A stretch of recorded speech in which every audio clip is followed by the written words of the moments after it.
Good evening, everyone.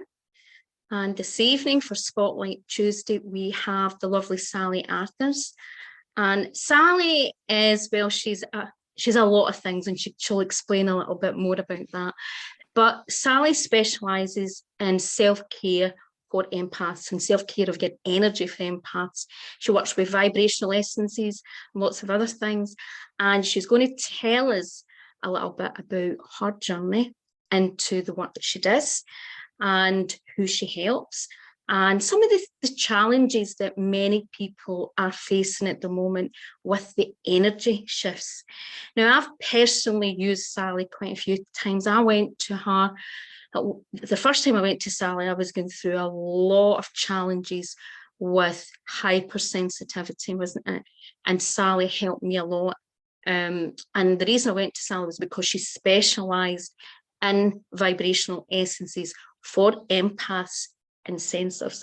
So I'm going to pass these over to Sally, and Sally's going to tell you a little bit about her story and how she got into the work that she does now.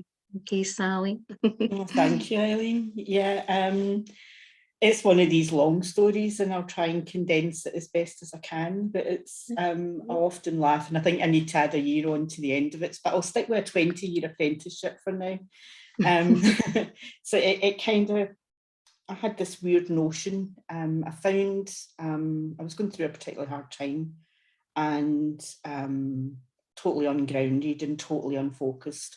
Couldn't really cope with everything that was going on. And I found the Bathflower essences, and I was drawn to taking them. And even after a couple of days, I thought, this is not working, this is nonsense.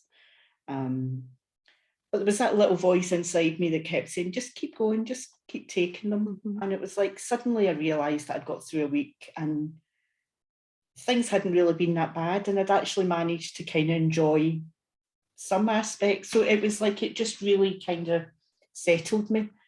But kind of at that point, I had a voice in my head that said, I want to be a flower essence practitioner. And it was like, you know, the kind of thing that you turn around and you go, who the heck said that? It's like, I hadn't a clue what it meant. And back then in the 90s, we didn't have internet, we didn't have all these wonderful things at our fingertips. So I went down to the library, researched everything, and the only place that you could train at that time was the Bathflower Institute, which was way down south. And back then, I mean, I wouldn't have said boo to a goose, so I had no confidence. Certainly wasn't going to the other end of the country. So logical head kicks in, as it does, and says, well, that's a bit out there anyway, that's a bit woo-woo. I know, I'll become an aromatherapist. And that's kind of where it began. So I went off and trained as a clinical aromatherapist, and kind of the story goes on. I got really disillusioned with that because people come to you and they're kind of really low, they're really fed up, they're really in a bad place. You come in, they have a massage, you offload absolutely everything to you. I mean, the best will in the world, even though our training had taught us to detach from the energies and not to take on other people's stuff, you still find yourself completely drained after it. Yep. And even worse, they would come back 4-6 weeks later in exactly the same place as they had started. And there was something buzzed in my head, you know, it's like, this isn't right. You know, you need to be taking some sort of responsibility for your own growth and for your own health and for your own empowerment. So I kind of got a bit disillusioned with that, still did a bit, but went off and I went down like spirituals, mediumship, psychic, went down all that sort of route. And I believe that they all have a place.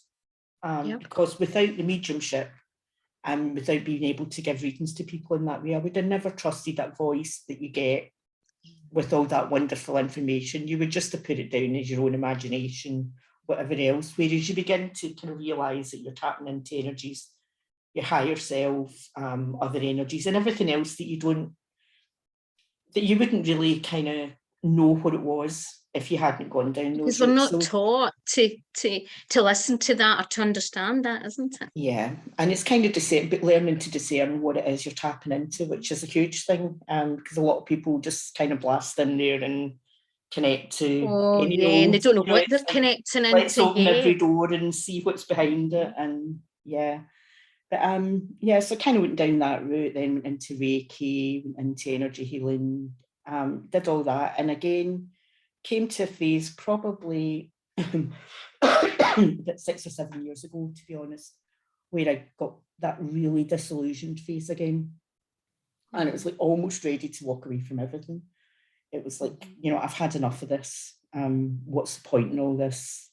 This is not who I want to be. This is not where I'm going. And I was like, I'm not doing this anymore. I'm going to shut all the doors, shut all the boxes, and go back to just being me, whatever I thought that was at the time.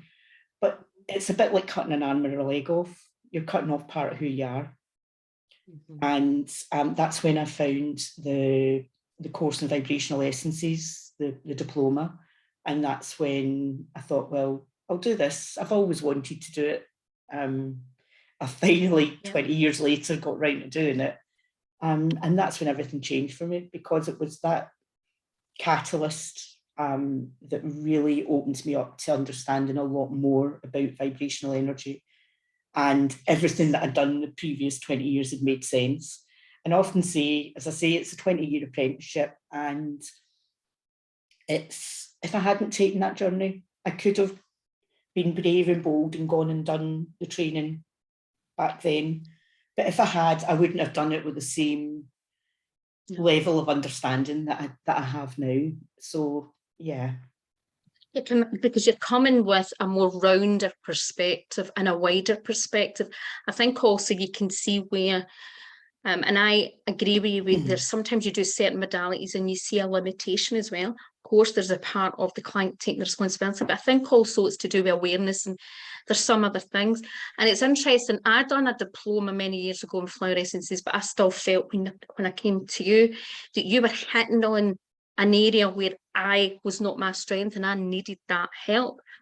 But it was interesting when I went to do flower essences, one of the things was very few people who trained in it with me actually then used it. I used it with my counselling, but it was more like I chose to use the back. We studied in different, but it wasn't a back practice. I don't know how they were allowed to do it, but I chose just to use the back mostly with clients. But it was just an additional thing that I offered. I found it a powerful way to help particularly people with suicide and mental health challenges, things that where people didn't want to maybe take certain things, and it seemed to break through in a very gentle way. That's how I always loved any of the essences, because you can use it with clients without it being too invasive. Yeah, and it also has, it's gentle, but it has that empowerment with it, because it gives you that awareness. And the minute you've got awareness, you then have a choice. Exactly. And I think people who don't maybe have never tried the essences, that's one of the things. Now, I studied counselling, psychotherapy and everything, and I remember, I remember Irene Smith I went to for one of my first, no, in fact, I think there was somebody before that, and I remember I was going through a situation and something happened and I couldn't understand why I'd get myself into this situation. And then when I took the flower essences, it was like, it's like these little realizations you get clarity. Yeah. And as you say, so it does, and it embodies you. What do you think at the moment is, I know that you work with empaths and sensitives. I mean, and we've talked a wee bit before we come on this. What do you think is the biggest thing that people need, particularly healers and empaths and sensitive people that are in this group? How do these vibrational essences support people at this time? Excuse me. At this time, I think everybody's going through so much of a shift. There are so many external influences on our energies. I mean, we just kind of hit on that when we were talking earlier. There was the massive coronal mass ejection that happened yesterday, which went on for, the actual plasma was being excreted, if you like, for about 8 hours. And that's all kind of heading towards us here. And we seem to think that doesn't affect us, but it really, really does. I mean, we all know that we're going through a part of the solar system that's caused the Earth's magnetic field to be less than what it normally is. It's sort of resistance, so there's a lot more energies getting through to us. And it kind of used to be, and I've spoke to many people about this, it used to be almost like we would have periods like this, but we would have a lot of respite in between. Whereas now we're not getting that respite. Now we're having these events really, really regularly. And I think it was like most of March and April, there was a solar event every single day. So it's like we're kind of getting buffered and bumped with this energy. And it's not necessarily a bad thing.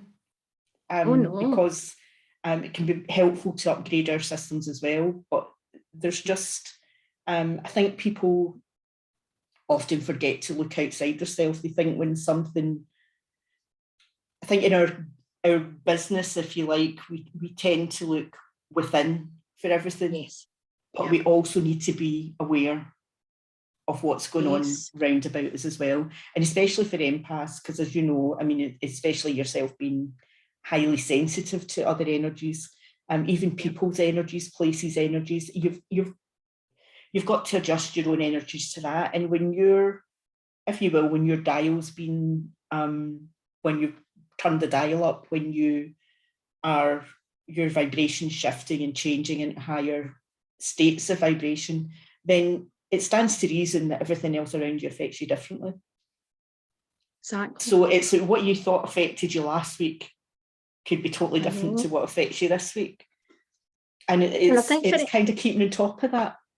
Exactly. And I think for MD watching this who's maybe new to this is the thing. Sometimes, you know, we get predictions of certain things, but that doesn't mean it's going to impact everybody like that. Some people actually get the experiences well before everybody else, or they feel it, you know, at a different time, or it doesn't impact them. We're all different, and for a variety of reasons, things impact us differently, don't they? Oh, obviously, there's some of us that some of them impact a lot of us a lot more at times.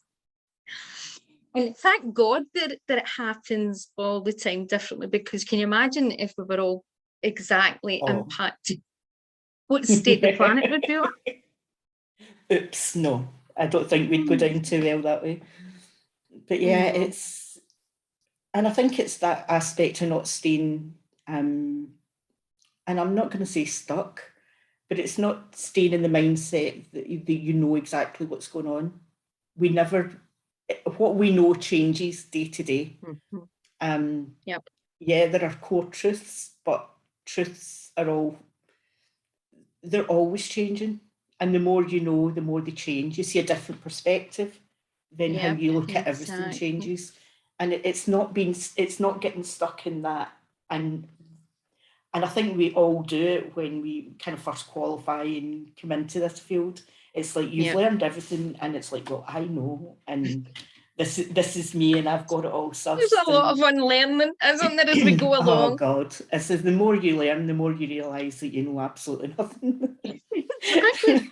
And you think, what was I taught? You think that's nothing. Like that doesn't, you know. I know it is, but I think what you're saying as well is it is so important that we just move in the moment, because, and we have to just, as things present themselves, we deal with it, and it's that letting go of control, because in our society we're taught to try and control everything and to know everything, and it is surrendering sometimes, isn't it? It's that ability to surrender, but to surrender to the shadow as well as the light. And sometimes as light workers, people like to look at the light, and they don't want to look at the shadow, and they don't want to, and then sometimes the opposite, people can actually dig so much into the shadow, they're not facing the light. And I think it's so important, as you say, that you do not, because sometimes we can have this perception, and I mean, we can all get tripped up, because I know I had been doing great for some months and not feeling it, and then last week it was like, what the and there was other personal things that I was picking up on. It was as if I was being, it was like as if something was coming in to tell me things were about to happen. So it was preparing me. And I think that can happen in the collective as well. And isn't it, that's part of the energy shifts as well, isn't it? Yeah. And it is this discernment of what you're picking up. And And I always say to everybody, the biggest gift you can give yourself is getting to know yourself and your own energy. If you know your own energy to the nth degree, and bearing in mind that that does change. So in other words, you need to keep relearning who you are. But if you know that aspect of you, then you're better able and quicker able to pick up something when it's not yours or when it's coming into your awareness. Sally, I think that's such an important thing for people right now. And I think because also being able to discern when there's other things going on. Also, I think even discerning, it helps you, I don't know if you agree with this, but it discerns from sometimes when things are not quite the truth. And when you can discern energy is you can actually discern other things that are going on round about you. And it gives you more empowerment. Yeah, and it's all about this empowerment. We've as a species, basically, we've got to a place where we're very disempowered. Oh, I totally agree. I know there's a lot of people are more empowered than they were, but we still are in a phase where we can be very prone to dropping back into the disempowered. It's almost the minute that something comes up that triggers us, that takes us straight back into that old patterning and into that old reactive state, if you like. It can be very easy to fall into that. I'm seeing a lot too, and I've seen it over the last few years. And I think maybe just because of the stress management work that I do, a lot of apathy. And I worked in a lot of areas where you saw a lot of apathy, in poorer areas when I went out and I used to do community work and do workshops. But I have noticed the last few years that, and it is the disempowerment, it's fell into apathy with people because they almost feel as if they're powerless and they don't know what to do or they can do, but they don't realize that it's just about facing things. And once they face whatever is there, they go over that hurdle and there's more freedom and there's more. But the reality, sometimes people's fear are bigger. The thoughts and the beliefs they have about that fear are far bigger than what's at the other end of that. Would you not agree?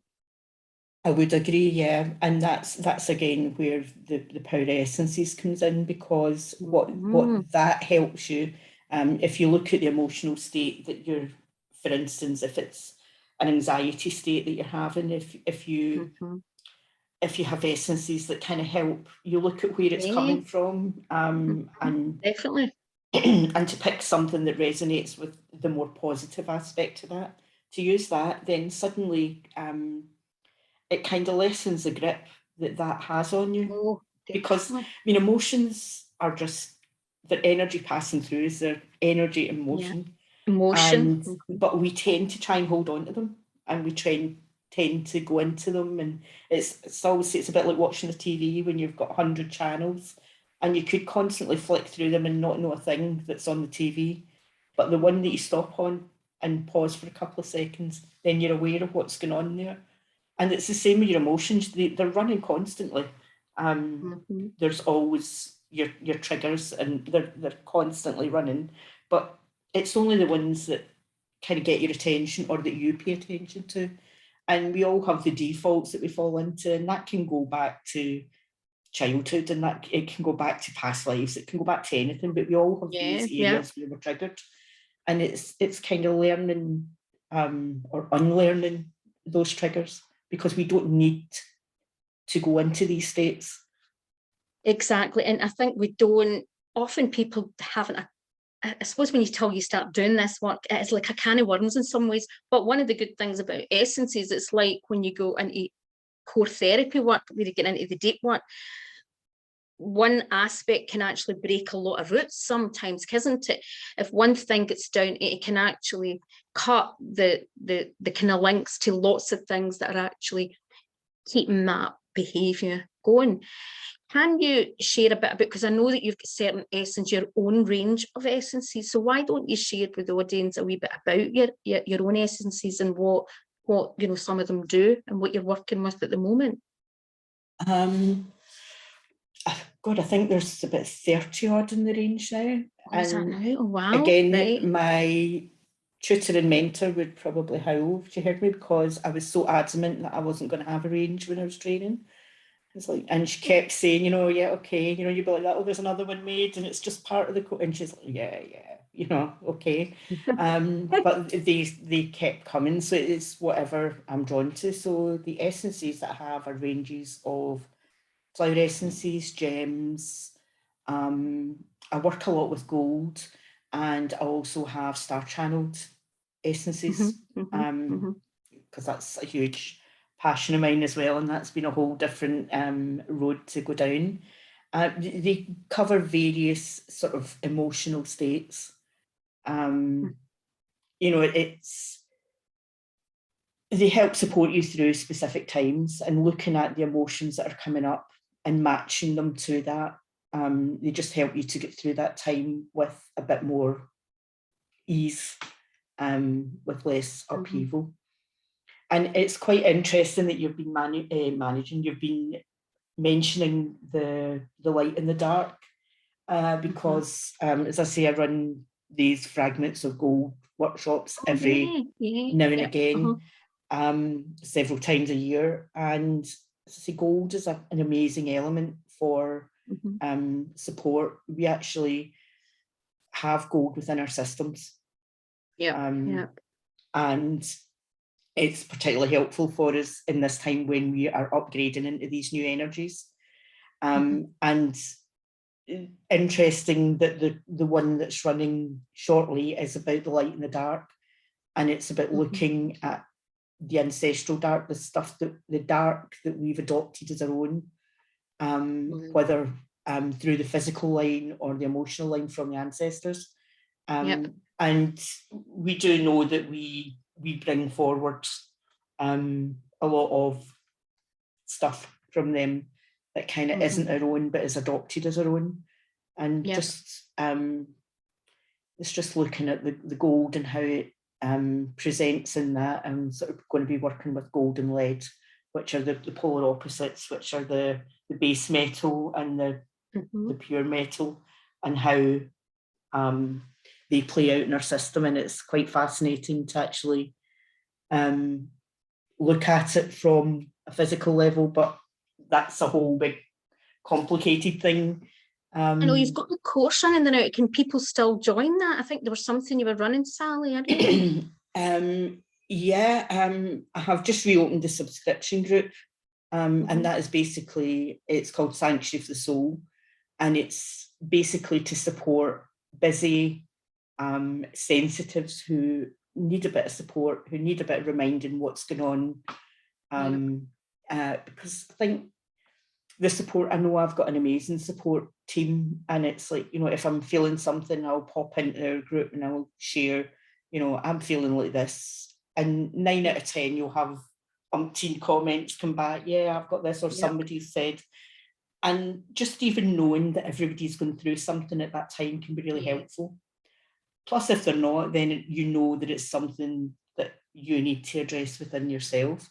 So it's like that support, but I've got this thing about support. It doesn't need to be complicated, and it doesn't, nothing that I do, I make it as easy to follow as possible. Yes. Because this taking loads of time, I don't have loads of time. I'm extremely time poor, and I get really frustrated doing things where I've got lots of videos to watch and lots of this.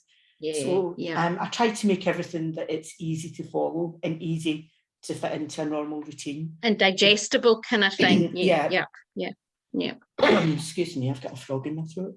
But so it's just the support group is the doors have just reopened again, and the cost of the Fragments of Gold journey is included in that. People can take the journey. We begin on Thursday actually, because it's a 5-day journey, and it takes, I really think it's important, knowing the way that gold works and how it supports our system, to have our system kind of upgraded, especially with what's going on just now, which I had no idea was happening when I kind of programmed all this. But leading up to solstice, because obviously solstice energies, if nothing else, it's the longest day of the year. So we are bathed in the most solar light, which is a great time to look at the darkness. Because you've got the light there that you're able to look without actually diving, you know, whereas at winter solstice you've got the darkness. So yeah, that's a but good way it's of looking at just, it. Yeah. but it's this, there's this real need, and I would love to say I knew what it was, but the solstice energies are going to be something else. And it's preparing our energy system for the energies that are incoming round about then. Yeah, I think there is a feeling we can know that Mm-hmm. there is something, and I think it's also pushing us forward, isn't it? And Yeah. I think, and if many people are not familiar with this kind of thing, the reality is that I think we've got to remember the planetary and everything is there. It is there to support us. Sometimes people think it's these things and all that. It's just, oh, this is like negative, but these are all things to help us as humanity to move forward, isn't it? Almost definitely, yeah. And become more, you said, inward, and of course be aware of the external, but we're so in our mind and we're so busy and distracted by often things that are not that important, and bringing ourselves back to our energy. And that was one of the things that I had to and you had to remind me when I had done some stuff. It was really going back to your energy and your own energy and being aware of your energy. And for many empaths and sensitives, they spend a large time or the majority of their life out their body. And isn't it? So they often have to be kind of keep maintaining they're in their body as well. Yeah, because at the end of the day, we're here for a reason. Exactly. And if we're not in the body, we're not fulfilling that reason, because it's great. I mean, especially when you start off and especially when you connect to these higher energies and you're kind of meditating and you're out there and you're not in your body and you're connected to all this wonderfulness, and then you need to come back down and it's like, oh God, what a... But it doesn't need to be like that. We need to learn to actually bring it through. And when we bring it through, we can embody that energy and we can have it flow with us and actually impact us positively on our daily lives. And it's almost like, I kind of describe it as bringing a part of yourself online. It's a bit like if you go to one or the other, when you're up there, you're kind of turning the physical off, so you can't actually do anything here when you're up there. But That's when a you're great down way of here putting and it. you're not connected there, then you're kind of basically, robotics, not the words, but you kind of get what I mean. You're not embodying that kind of soul aspect of yourself. Although your soul's here, you're not connecting to the conscious aspect of yourself, and you know way more than what you think this physical body does know. And it's been able to integrate those energies and to actually be physically grounded here. I know, because a lot of people just like the light, the love and light aspect, or the higher energies, and it's so easy to escape and use that as a form of escape. But as you say, you have to embody. And one of the things that I like to remind people is, and sometimes I never used to like the word light worker in one aspect, because I think there's sometimes can be an ego attachment to it, as if, oh, you're a light worker. But what I mean is, anybody that is drawn to this type of work, I think it doesn't even mean that you have to do it full as a full-time job or anything like that. You're embodying that, and you're part of helping other people along in the journey. But if we just keep doing the higher work, but don't do the inner work and go into the body, it's like you're only using half your gift, or you're hiding your gift away. It's like nobody sees the gift and nobody benefits, or you're not even using the gift, you're partly using it, isn't it? It's almost like, because it's not it's part of you. It is literally part of you. As I said, when I went through the phase where I wanted to shut down completely, and I said closing all the lids and kind of, nope, that's not it. It's like chopping off your arm or your leg. It's part of you, and you don't feel complete without it. And it's excuse me, but it's that completion, it's that having that energy while you're here, and that energy is you, and it also accesses you beyond yourself out there. But it's just bringing it in and actually utilising it in the now. And I've often said to quite a few friends, I was like, I'm damn right I'm bringing it in, because I'm certainly not coming back to do this again. I'm not repeating this lesson. It's like, whereas if I sit up there and, I can, I've got plenty of time to be spiritual energy and to review it and do whatever else. But I'm certainly not coming back in a body to repeat exactly this lesson. It's... I think some of the things you've said, but, I think this is a really important reminder. When we use some of these tools, they open up us to see things that we never saw before, and we move beyond in our work in ways we never imagined. I know that when I started out in yoga, the same, Sally, you never imagined where you would end up in the things that and how you see the world and how you work and the things you're able to connect with. I never ever imagined. If you'd asked me that, I'd have run away. But these tools and the essences are very good for other, not just helping you emotionally, but opening you up, isn't it? I used some of the indigo essences at one time, and that really helped me with a lot of the spiritual. And I think there is so many different things that can help you going through different transitions, or everybody. And one of the things that I like to share is that, like, Sally has her amazing way she can see essences and use essences. Everybody's individual. And sometimes we have a blip with that gift because there's, I don't know, trauma or fear or for whatever. And the essences can be really beneficial to bring more of that the person's gifts through. And I think that's so important at the moment, because many people are playing so small. I say that when I work with many clients, they're playing very small because they don't know themselves enough. Yeah. And it's often, I see people who have amazing insights into what they're doing, and they have these, I don't know, in spiritual community we call them downloads. It's they have these downloads and they get all this information, and they do nothing with it. And they sit in the research and they go, oh, have you heard about this? And then they'll look it up and then they'll wait. And eventually, for instance, yourself will come out and you'll put a whole post up about it and you'll have a blog up about it. And then somebody else will come out and do the same. And then they go, well, I can't do it because they've been talking about it now. And, and the only difference is, I always describe it as when there's something collectively that needs to come through, it's like a radio signal that goes out. Yeah, if somebody doesn't do it, that person who was supposed to do it doesn't, somebody else will do it, and everybody will start doing it. And it's like everybody that can pick up that frequency. If you're vibrating at that frequency, you can pick up that message. And when you pick up that message, then you have the choice to do something with it or not do something with it. But if you don't do something with it, you begin to get stuck. Exactly, because it's that's your channel, isn't it? It's your channel.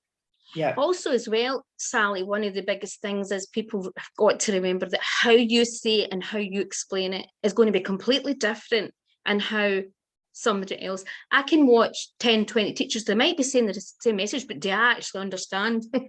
Maybe only one of them. It pierces through, and it makes an impact because of the way they've said it or how they relate to me. And I think this is one of the biggest things that's really important for people to understand, that we are all here and we all are going to relate to different people, but we also have, other than that message, we have our other gifts that are unique to somebody else.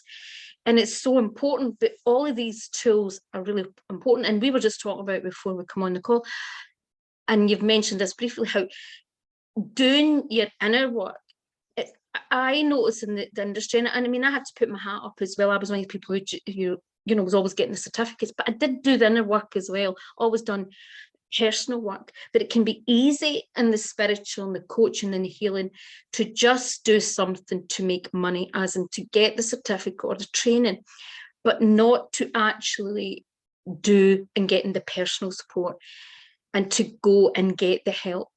And one thing I have always invested is myself. Now, that's probably because my pain points were so big, it pushed me, and it made it a big priority in my life.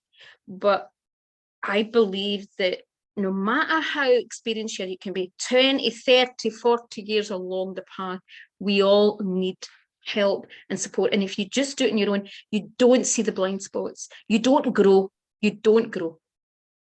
Totally, yeah. And it's those blind spots that often trip us up and keep us smaller than we need to be, and stop us from moving forward. And it's, I would say I probably have more support now, or engage in more support now than I did when I first started, because you tend to have this, I don't know if it's a misconception, but you tend to think because you are a therapist or you've gone down that route that you shouldn't be seen as needing help. You should be sorted. That's so wrong. It's the which opposite. is so, yeah. And it's, if anything, because you're doing this work and you're supporting people, you really need other people to support you. And it can become complicated as you go on, because then you come into the realm that you're in some fields for support, but you're also within those fields, there's people that you're working with. So therefore, you can't be fully supported there. So you need to find other support that, because sometimes you are more experienced in one area, but there's other areas you've got blocks or weaknesses. And I know sometimes it's a fine line, but we learn from each other, and it is. And I think one of the things that I always found with people was they made me see things that maybe I didn't want to look at, you know. And people said it with the nicest possible way. Some people didn't, but they do it because sometimes things are so in your face, you don't see it. Yeah. And I think that's a big thing. What, if I had to say to you, what is the biggest thing that you would say to the audience to the moment? What's the main message that you would say, Sally, to people at the moment? Look after your own energy. Really do the work, do the boring housekeeping, maintenance, upgrades. It's a bit like your house. You've got the electrical system in your house. You don't keep plugging extensions into extensions into extensions and not expect something to blow. You need to look after your own energy that way. The plumbing system, if you keep putting rubbish down the drain, you're going to get blocked. It's like, you know, look after what you put in your body, look after yourself that way. Grounding and earthing is a huge thing, and everybody probably groans when you say those words. Yeah, but I know, but it is. Excuse me. And they're probably horrible words to use for it as well, apart from earthing, which is literally what it does. As I say, because you are, when you're connecting to the earth with your bare feet, with your hands in the soil, or whatever you're doing, you are actually discharging electrical charge. And if you need the extra electrons, you're taking it from there. If you need to discharge those electrons, you're then able to do it that way. So it's actually a physical process for your body, and everybody thinks it's just a bit woo-woo. Oh yeah, okay, it's good for you to walk in the grass, but there is actually reasons for you to do it. Definitely. Same with grounding and being in your body. It's like it's been able to bring this energy down and stop going out there for this energy. And it's a bit like, you'll remember the early days of mediumship, when it used to be they had to sit in the dark and they had to hold hands and they had to do this X, Y, and Z, and it would be physical manifestations. You know, they would need to have trumpets flying about the room, or and they had all this stuff happen, and it had to be because it was the only people and the way people understood it. Yeah. But we've moved on for those times now. We now, I mean, a lot of people do still go to spiritualist churches and places like that, and that's absolutely fine. You know, there's place. I'm not trying to diss that at all, but it's a bit like people don't need that as much as they used to, because they have an understanding of what spiritual energy is, and they don't need to have some convoluted message from Auntie Mary that gives them proof that only they would know. They actually do understand the concept of connection and spiritual energy out with just keeping it to that realm. No, that's kind of good point. To that, our processes are constantly. I know, and it's like what we call sleep hygiene and things, and stress management. You know, it's a form of hygiene, and I think one of the things that people forget, that in the modern world, we are in, for example, we're surrounded by things that are nothing to do with nature. Most of us are in offices or in environments in our home, and we've became as human beings, very disconnected from nature. We're, even if you look the last 20, 40 years, we've even become even more disconnected. So it's more important than ever, for lots of reasons, for us to ground. I mean, there's a guy that I was working with, and he was talking about doing it constantly and clearing your energy constantly through the day, you know, because we're sitting at computers that are nothing. We're around so many things that are so unnatural for the body, and things that can cause more electrical problems with our circuit, basically, isn't it? And I think it's so important. Yeah, and so, but also our systems are getting used to working with those energies. As we upgrade our systems, then it's a bit like we can function better within these parameters with. Yes, no, that makes sense. Our, because on Earth, you have to be, electricity has to be grounded, so we have to be grounded, of course, because it can be too much for the nervous system.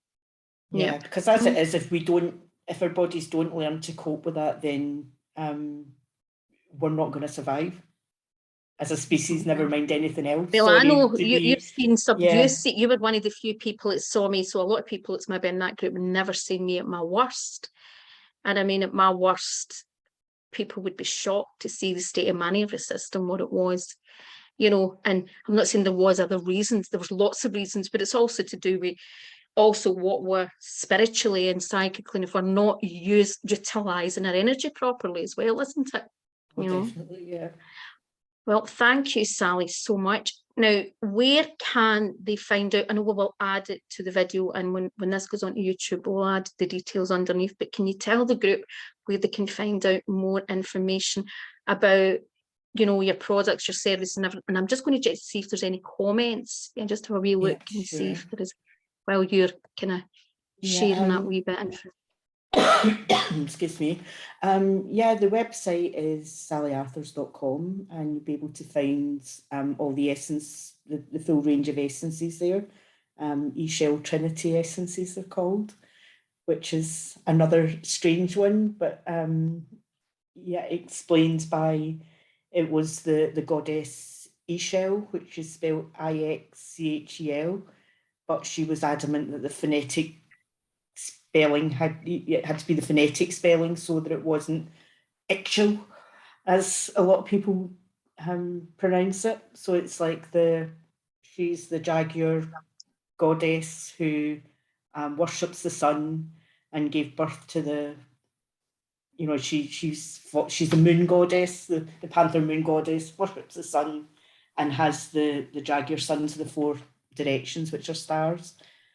So sun, moon and stars obviously is a huge part of my journey.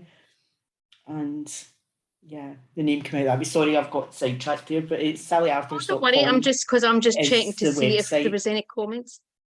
Yeah, no, and self-care for your energy system is the group. They're welcome to come and pop in over there, where we patter on about lots of things energy related. No, that sounds great, Sally. So sometimes you can't see, you've got to go back into the group, you can't see all the comments. Caroline was commenting, she was she had just saying the essences sound amazing, and she's just talking about, she agrees with a lot of things, definitely feeling the energetic changes, and keep in touch and understand your own energy, how important, you know, all these kind of things. And you can check, and obviously, hopefully, some more people will see it later on, Sally, and it will get put onto YouTube. So is there anything else that you want to, use the opportunity before you go, if there's anything else you want to share? I'm trying not to go down any more rabbit holes, but it's really just, I think we all need to come together and share more often. Definitely. And we need to find our support teams, we need to find support groups. Oh, definitely. And we need to co-create together. I totally agree. And this is what we all should be doing more of. Definitely. Yeah. Definitely. Yeah, most definitely. Because we've got no limitations, and it's like, and having worked with me, you know that as well, that I'm more than happy to say, I can help you with this, I can't help you with that, this is somebody Yeah. that's great to help you with that. And we need to be more like that, because I think too many people are too scared to pass you on to somebody else, because it's like, it's almost seen as giving away work or not being capable, but And it's knowing your strengths and knowing your weaknesses. I always tell this to my students, Sally. I always say to them, look, if you feel that someone else would be better for that client, you're doing what's best for that client. But you're also doing what's best for your business, because people will know that you genuinely are in it for the right reasons and you genuinely want what's best. And the amount of I used to do that with contracts. If I thought, I think I know someone that's better with that angle. And people say, you're going to do yourself out of a job. And I say, it's not about that. It's about getting the best person. But I always then ended up getting a lot more work from it, because people say, oh my goodness, but that's how we're moving forward. But we all can we've all got our wee niches and what we're really good at and what's maybe not our strength.